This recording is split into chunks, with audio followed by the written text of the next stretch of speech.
أشهد أن لا إله إلا الله.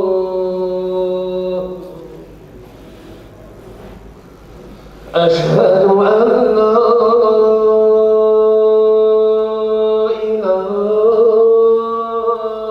إلا الله.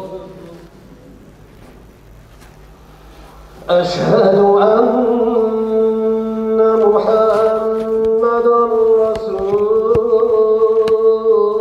الله. أشهد أن محمدًا رسول الله. حي على الصلاة.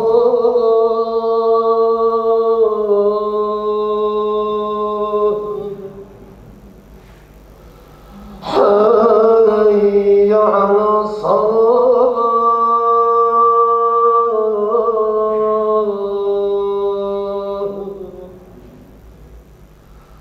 حي على الفلاح.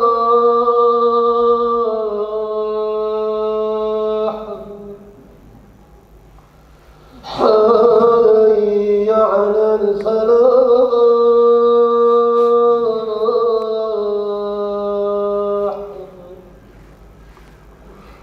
الله أكبر.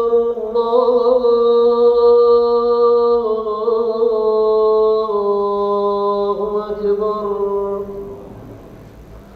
لا إله إلا الله.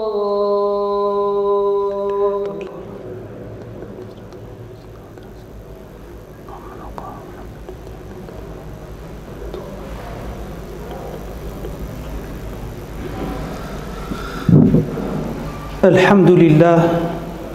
إن الحمد كل الحمد لله نحمده سبحانه ونستعينه ونستهديه ونعوذ بالله من شرور أنفسنا ومن سيئات أعمالنا. الحمد لله الذي هدانا للإسلام وما كنا لنهتدي لولا أن هدانا الله. الحمد لله الذي جعلنا من أمة محمد صلى الله عليه وسلم. اليوم إخوة الإسلام نريد في مطلع هذه السنة الهجرية، هذا العام الهجري من هجرة نبينا محمد صلى الله عليه وسلم، أن نتذاكر وإياكم حول شعيرة هي ركن من أركان الدين، ويعتري التذكير بها كثير من الامتعاضات أحيانا لدى البعض، يظنون بأننا نريد أن نذكر بها لأشياء جانبية واطئة للأسف. ولذلك صارت هذه الشعيرة التي هي شعيرة الزكاة صارت مجهولة المعطيات، مجهولة الحيثيات، مجهولة الآليات التي تسمح بأدائها على الوجه الأتم الذي بينه نبينا رسول الله صلى الله عليه وسلم. وبما أنه أيضا من هدي الخلفاء الراشدين الهادين المهديين أن يقوموا بتأدية الزكاة في شهر الله المحرم، أي في الشهر الأول من السنة الهجرية من العام الهجري، ونحن الآن في ثاني جمعة من العام الهجري من هجرة نبينا محمد صلى الله عليه وسلم، العام الهجري 1442، فهي إذن مناسبة لتذكير أنفسنا جميعا بأهمية هذا الركن العظيم الذي جعله الله سبحانه وتعالى شرطا لاكتمال الإيمان فلا يكتمل إيمان أي إنسان إلا بتأدية الزكاة لمستحقها بنية صادقة ودون من ودون أذى. Tout d'abord, chers frères, chères sœurs, je tiens à renouveler mes remerciements et ma reconnaissance à Allah subhanahu wa ta'ala et que la paix et la bénédiction d'Allah soient sur son prophète Mohammed sallallahu alayhi wa sallam et sur tous ceux qui le suivent jusqu'à le jour de la rétribution. Je disais que comme on est dans le premier mois du calendrier Hijri, le premier mois de l'année 1442 de l'exil de notre prophète Mohammed sallallahu alayhi wa sallam de la Mecque à Médine, et comme dans notre tradition, dans notre héritage, le premier mois de notre calendrier est toujours un moment propice et un moment recommandé pour s'acquitter de la zakat. Je dis bien recommandé parce que ce n'est pas obligatoire de le faire uniquement les mois de Muharram. On peut le faire sortir les mois de Ramadan, mais la quasi-totalité des grands savants préfèrent les mois de Muharram pour la zakat. Et surtout si on se réfère à ce qu'a fait Omar ibn Khattab radiyallahu anhu et beaucoup d'autres khalifes, beaucoup d'autres successeurs de notre prophète sallallahu alayhi wa sallam ont recommandé, pour unifier la date anniversaire de zakat, ils ont recommandé les mois de Muharram pour s'acquitter de la zakat, et comme ça chacun d'entre nous va être systématiquement rappelé, il ne va pas oublier. Je sais que beaucoup d'entre vous savent que la zakat, la date anniversaire de zakat est liée au moment où vous avez hawalan al-hawl, c'est-à-dire au moment où vous avez un an d'acquisition de nisab, ça on le sait, mais c'est toujours possible de faire un réajustement et c'est calé à ce qui fait convention, c'est-à-dire soit les mois de Muharram, soit les mois de Ramadan, et comme ça tous les musulmans savent qu'il y a une date précise où il faut s'acquitter d'un pilier de l'islam qui est la zakat. Et je disais tantôt que parfois, on oublie de rappeler l'importance de la zakat à tel point que certains d'entre nous, malheureusement, ne savent pas quel est le nisab, quel est le seuil d'imposition et à qui on doit donner la zakat et quelle est l'éthique à respecter en matière de la zakat. C'est pour toutes ces raisons, malgré le fait que certains peuvent penser que ce n'est pas nécessaire de rappeler, mais pour les croyants humbles, c'est toujours utile de rappeler. وذكر فإن الذكرى تنفع المؤمنين لا سيما بشأن ركن هو من أركان الدين. قال رسول الله صلى الله عليه وسلم بني الإسلام على 5: شهادة أن لا إله إلا الله وأن محمدا رسول الله وإقام الصلاة وإيتاء الزكاة وصوم رمضان وحج البيت. 5 أركان. وحينما ننظر إلى آيات الله سبحانه وتعالى في كتابه العزيز نجد دائما أو في أغلب الأحيان في أكثر من 20 حالة نجد الزكاة والصلاة مرتبطتين. أقيموا الصلاة وآتوا الزكاة لأنهما الركيزتين الأساسيتين في الدين. فإذا كانت الصلاة تطهر قلبك وتطهر علاقتك العمودية مع الله فإن الزكاة تطهر ما بيدك وتحصن مالك وتبرهن على صدق إيمانك كما قال رسول الله صلى الله عليه وسلم الصدقة برهان، أي أنها دليل على صدق الإيمان. والصدقة عندما تطلق تعني الصدقة التطوعية والصدقة الواجبة، لأن الزكاة صدقة واجبة، وهنا أريد أن أبين جدا أن هناك صدقة واجبة هي الزكاة وصدقة تطوعية هي مثل النافلة، كما أن الصلاة صنفين فريضة ونافلة، الزكاة أيضا صنفين فريضة وتطوع. Donc, chers frères, chères sœurs, je disais que quand on réfléchit, quand on regarde les versets du Coran, on remarque toujours une complémentarité et un lien entre la salat et la zakat. D'une part, parce qu'il s'agit de deux piliers essentiels de l'islam, le deuxième et le troisième, et d'autre part, parce qu'il y a un lien de complémentarité très important. Parce que la salat, la prière, purifie l'être et la zakat purifie l'avoir. Parce que la salat purifie et améliore votre relation verticale avec Allah subhanahu wa ta'ala. La zakat purifie votre relation horizontale avec les créatures d'Allah subhanahu wa ta'ala. Et notre prophète sallallahu alayhi wa sallam a indiqué l'importance de la zakat comme étant argument de la foi. Pour que la foi soit authentique, pour que la foi soit correcte, il faut toujours s'acquitter de la zakat. On va répondre à la question qui est concerné par la zakat, à qui on doit donner la zakat et quelle est l'éthique en matière de la zakat. Ces trois questions aussi, on va y répondre, Inch'Allah, de façon claire, précise, pour qu'au moins ce rappel soit utile pour chacun d'entre nous, Inch'Allah ta'ala. Donc, premièrement, la complémentarité est claire à travers une vingtaine de versets où le lien entre salat et zakat est mis en évidence, de telle sorte même que dans Surat At-Tawbah, فَإِن تَابُوا وَأَقَامُوا الصَّلَاةَ وَآتَوُوا الزَّكَاةَ فَإِخْوَانُكُمْ فِي الدِّينِ. Dans Surat At-Tawbah, on va plus loin. Allah subhanahu wa ta'ala nous dit que la zakat est aussi une condition pour la fraternité. Ça veut dire que celui qui ne s'acquitte pas de la zakat, il ne mérite pas de faire partie de la fraternité de Ummat Muhammad sallallahu alayhi wa sallam. ولذلك أبو بكر الصديق رضي الله عنه حارب الذين منعوا الزكاة. حارب الذين منعوا الزكاة أعلن ضدهم الحرب.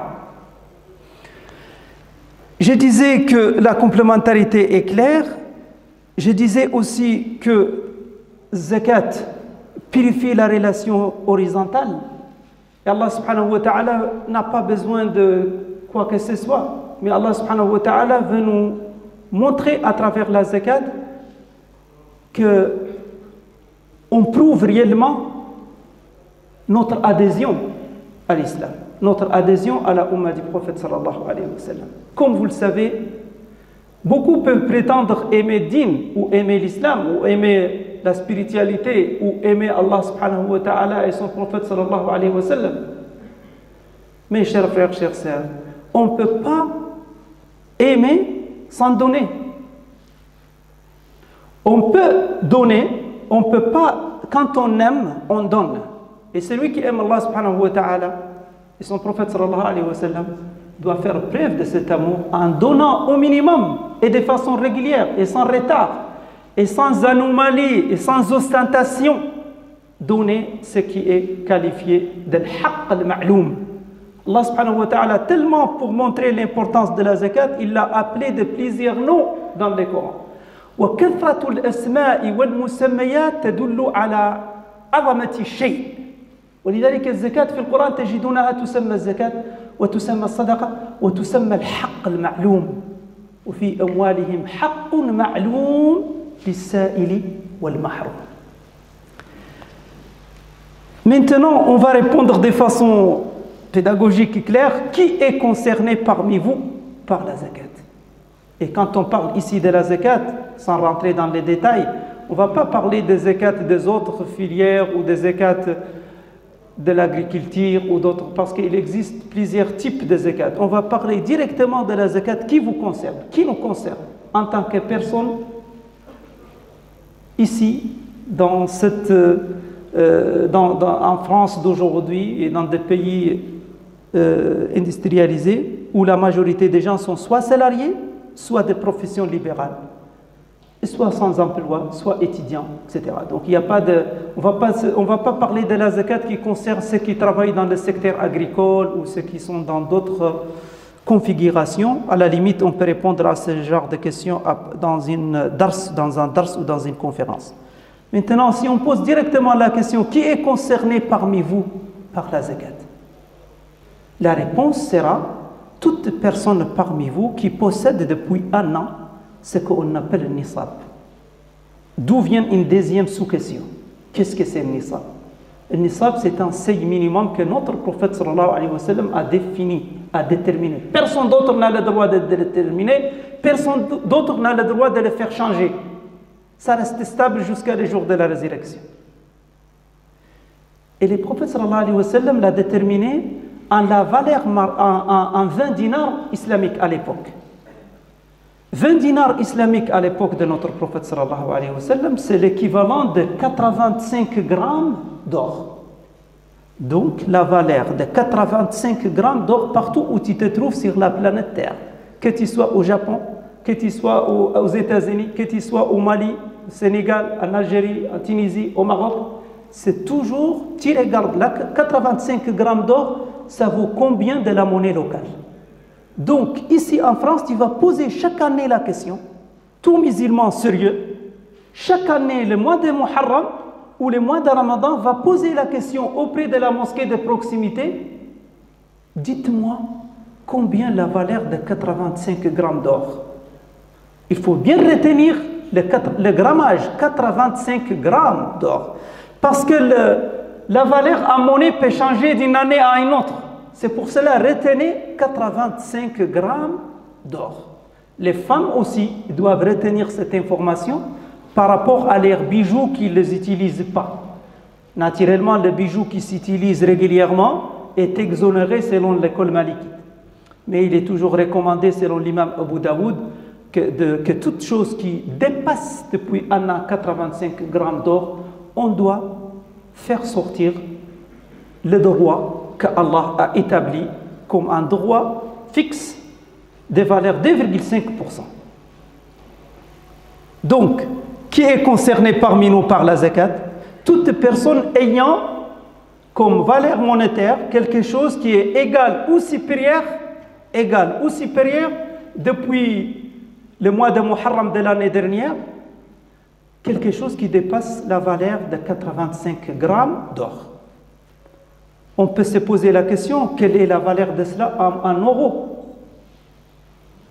Et si on regarde l'estimation que la mosquée de Paris a donnée, ce sera autour de 3600, autour de 3500, 3600. Ça varie un petit peu, mais ce sera autour de cela. Ça veut dire que toute personne ayant depuis l'année dernière un patrimoine monétaire, c'est-à-dire des épargnes, des comptes d'épargne, y compris les comptes que vous avez au bled, l'ensemble de ce qui est dans ma lime, dans ma possession, si je suis un bon musulman sérieux, je m'assois avec moi-même, je calcule ce que j'ai depuis un an, et si ça dépasse 3500, je donne les quarts du dixième. C'est pas énorme. Vous donnez les quarts du dixième. Ça veut dire de chaque 1000, je donne 25 euros seulement. Chaque 1000 euros, je donne 25. Mais ça ne veut pas dire que celui qui a que 1000 euros est concerné. Celui qui a plus de 3500 depuis un an. De chaque 1000, il donne 25 euros. Elle vient maintenant la deuxième question. Qui est concerné par la... Donc sachez que l'évaluation, ça concerne le monétaire, c'est l'argent que l'on a dans les comptes, mais ça peut concerner également ceux qui travaillent parmi vous, parmi nous, ceux qui travaillent comme commerçants. Ce qu'on appelle zakat al-mal ou urud tijara. Ce seuil de nisab que le prophète sallallahu alayhi wa sallam a indiqué, ça concerne la zakat de la richesse monétaire et la zakat de tout ce qui est marchandise commerciale, tout ce qui est orienté à la vente. Si je suis commerçant et j'ai un stock à donner, je fais aussi l'évaluation, ce qu'on appelle l'inventaire, à la fin d'année, et je regarde, est-ce que ce que j'ai dépasse la valeur de 85 grammes d'or ou en dessous? Si c'est en dessous, je ne suis pas concerné. Et si c'est égal ou plus, je dois donner 2,5%. Je réponds dans le deuxième khutbah brièvement, Inch'Allah, à qui est concerné par la zakat et quel est l'éthique que l'on doit respecter en la matière. As'alullah an yuwaffiqani wa iyyakum wa an yazidani wa iyyakum ilma.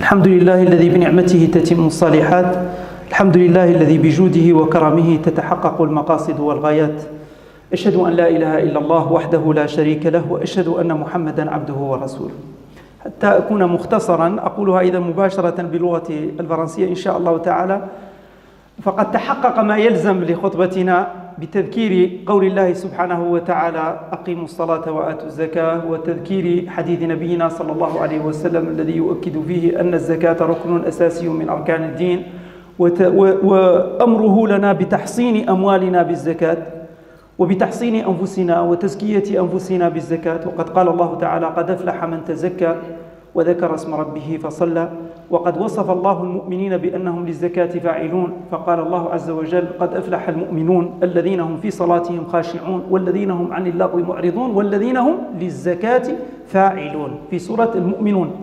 Dans les caractéristiques des croyants, vous trouvez dans le 3e verset ceux qui s'acquittent de la zakat.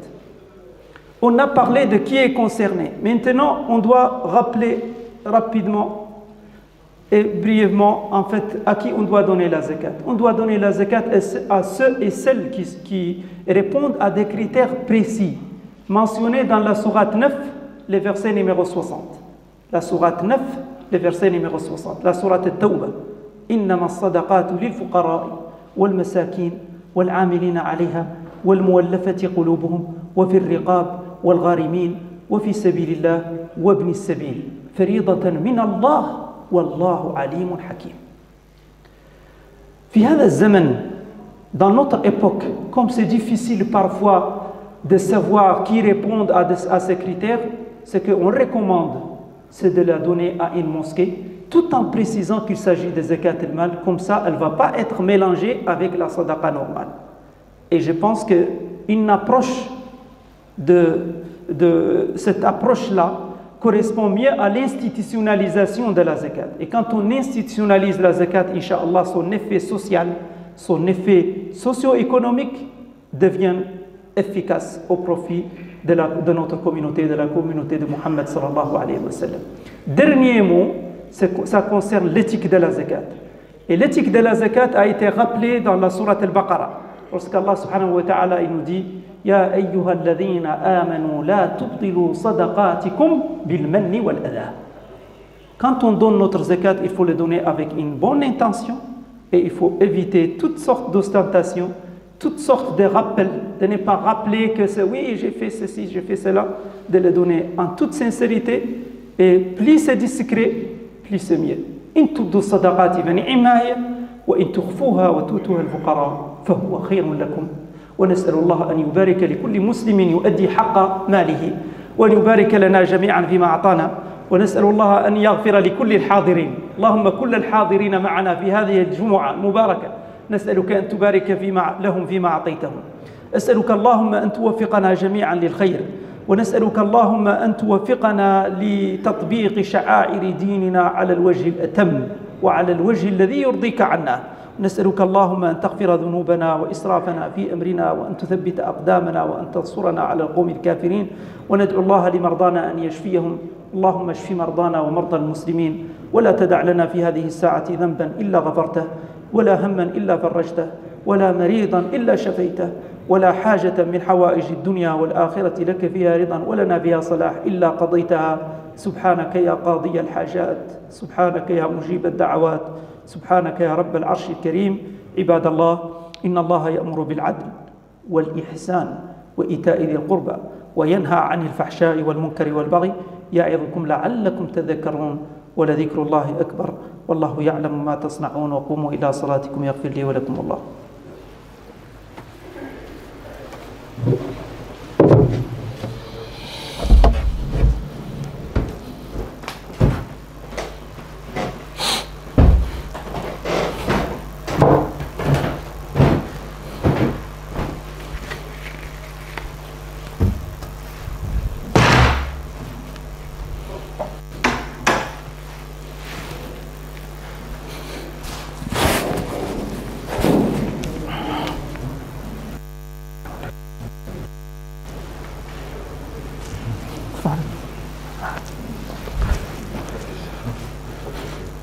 بسم الله. بسم الله. الله أكبر الله أكبر أشهد أن لا إله إلا الله وأشهد أن محمدا رسول الله. حي على الصلاة حي على الفلاح قد قامت الصلاة قد قامت الصلاة. الله أكبر الله أكبر لا إله إلا الله. لا إله إلا الله وحده لا شريك له له الملك له الحمد وهو على كل شيء قدير. وجهت وجهي الذي فطر السماوات والأرض حنيفا وما أنا من المشركين قل إن صلاتي لا حول ولا قوة إلا بالله. توجهوا إلى ربكم بقلوب خاشعة يغفر لي ولكم الله. الله أكبر.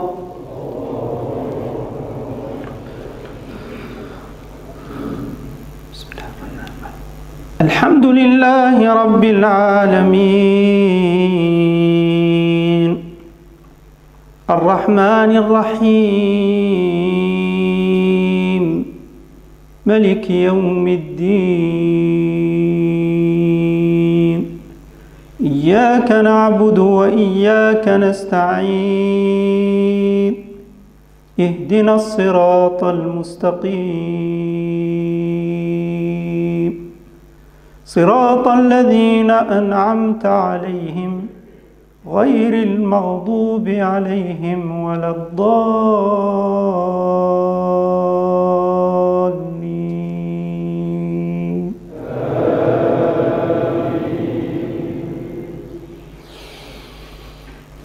ثاني اثنين إذ هما في الغار إذ يقول لصاحبه لا تحزن إن الله معنا فأنزل الله سكينته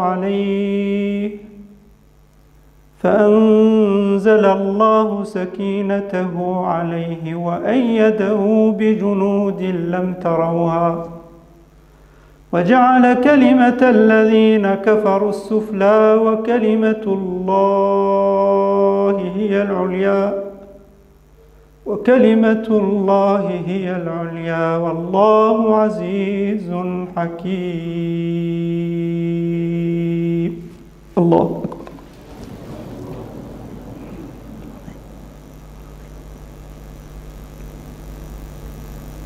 سمع الله لمن حمده.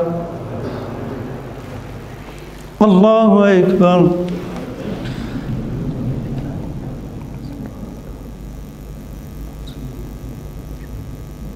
الله أكبر.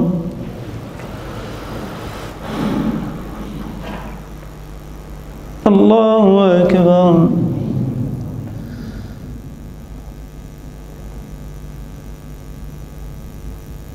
الله أكبر.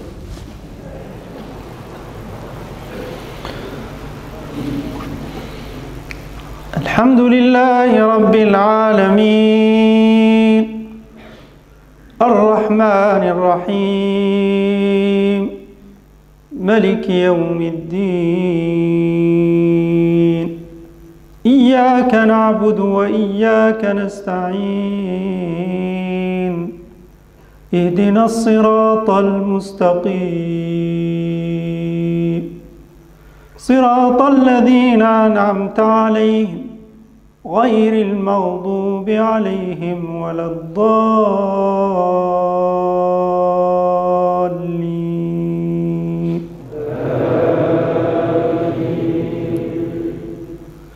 ادع إلى سبيل ربك بالحكمة والموعظة الحسنة وجادلهم بالتي هي أحسن إن ربك هو أعلم بمن ضل عن سبيله وهو أعلم بالمهتدين. وإن عاقبتم فعاقبوا بمثل ما عوقبتم به ولئن صبرتم لهو خير للصابرين. واصبر وما صبرك إلا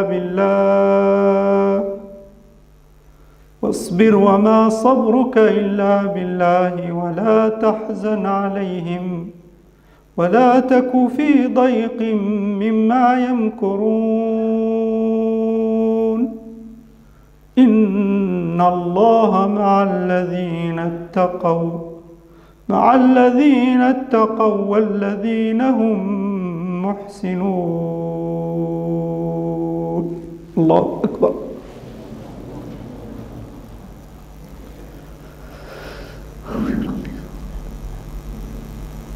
سمع الله لمن حمده. الله أكبر.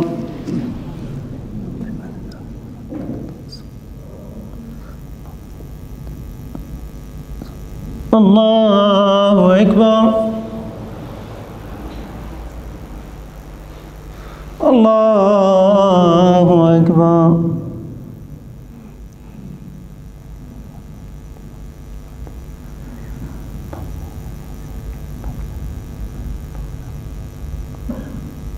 الله أكبر.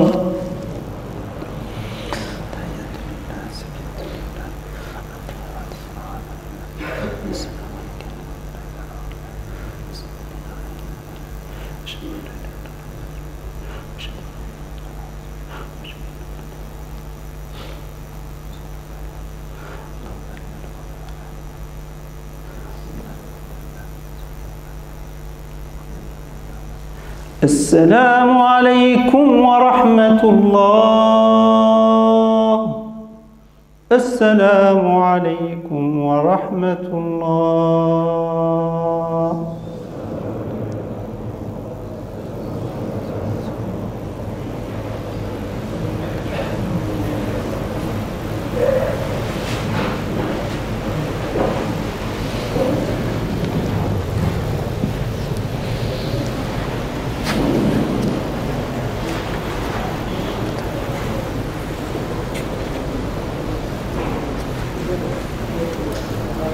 Voilà, alors, vous sorti la soirée, se fait sur